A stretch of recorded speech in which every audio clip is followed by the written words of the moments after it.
vai haver quem muito se pergunte por qual razão já não passando a hora, já passou a hora, já deu uma intervenção, já passou a hora das Forças Armadas agirem, etc. Tem que se entender que o papel da musculatura que concede sustento, suporte a essa estrutura de trincheiras, de conflito em trincheiras, é reativo, é contraativo, é contra-agente.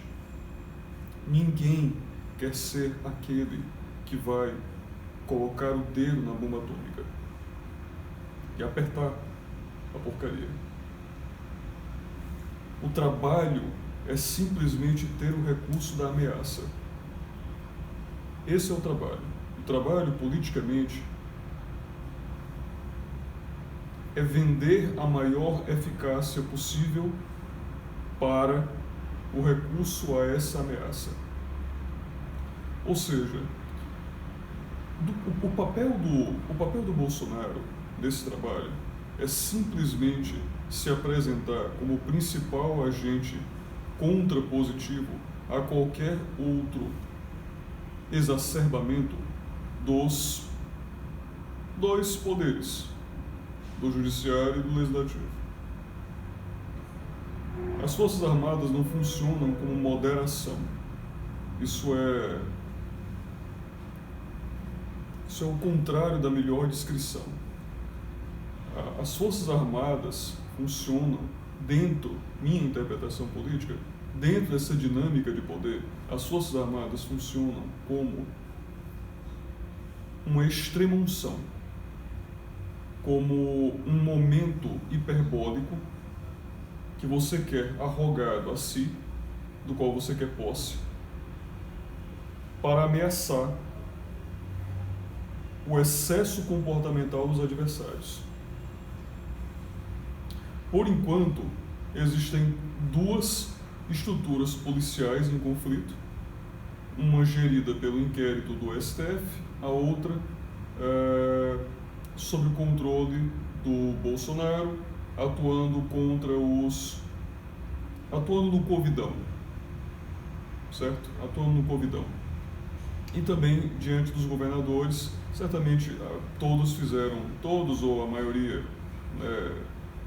perspectivamente, se fazem alvo de potenciais excessos no provimento, na operação dos recursos que foram providos pelo governo federal. Então, a perspectiva é vigilância e fiscalização. Com vigilância e fiscalização, esses indivíduos certamente cometeram erros. Esses indivíduos provavelmente cometeram erros graves. E por erros graves, entenda-se, talvez tenham roubado. Consequentemente, projetando-se o holofote sobre eles, algo dali sai. Então existe um conflito entre essas duas estruturas. Esse conflito já foi autorizado. Vai se ver, é um conflito de holofotes. Por enquanto, esse conflito tem beneficiado muito, porque é um conflito de, olha, perceba, sendo um conflito de holofotes, é um conflito de operação da popularidade. A popularidade do agente STF só cai, a popularidade do agente Bolsonaro se mantém equilibrada ou sobe em algum grupo, certo? Então, por enquanto, esse conflito tem sido favorável a Bolsonaro. Dentro dos atritos de trincheira, dos atritos de guerra, isso tem favorecido Bolsonaro. Não significa que continuará sendo assim, mas tende a ser. Tende a ser. Onde, mais uma vez, para onde isso, ou a percepção consistente disso, projeta mais relevante conclusão na escolha do próximo ministro do STF. Todo o trabalho do Bolsonaro é flexibilizar a capacidade de negociação que ele tem com o indicado pelas Forças Armadas. Porque não faz nenhum sentido as Forças Armadas terem total sentido político, certo? não faz nenhum sentido político as Forças Armadas terem total, primária influência sobre a escolha de quem venha a ser indicado para o STF. Não faz sentido. O lógico é que dentro do grupo, política é a operação crítica argumentativa do poder. Dentro do grupo dessa trincheira, quem tem mais poder são as Forças Armadas. Por mais que Bolsonaro tenha significativa popularidade, por mais que ela ultrapasse 30%, por mais que ela ultrapasse 40%, sem uma adequada coesão política com as Forças Armadas, isso não é suficiente para sustentá-lo diante do tipo de investida que os outros poderes fazem sobre ele, sobre Bolsonaro, no conflito das trincheiras.